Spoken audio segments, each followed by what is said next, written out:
اومدم حرف بزنم ولی با منطق آره، حرفام خط به خطش دلیل داره. رو هوا حرف نمیزنم، اسکی نمیرم، هیت نمیدم، بعد شما رو نمیگم. من آرمیم ولی یه ایرانیم، وطن فروش نیستم، دنبال شادیم. تو مهراد و دوست داری، من BTS رو.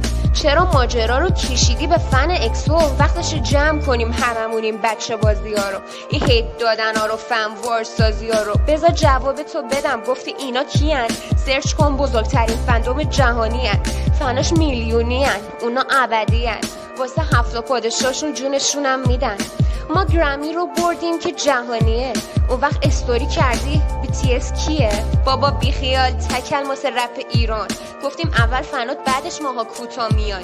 فنات میگن همه یه ما زیر 14 ساله، من 18 سالم، خوب و رسم صدامو داری. با رپ دفاع میکنم از لیدرمون، فوش نمیدم درست مثل کیم نامجون. نامجون اسطورمه، شاه رپ آره، واسه هر تارگتی یه دلیلی داره. ارتش آرمی صف پشت BTS ادامه بدی، پایان بدی برات داره.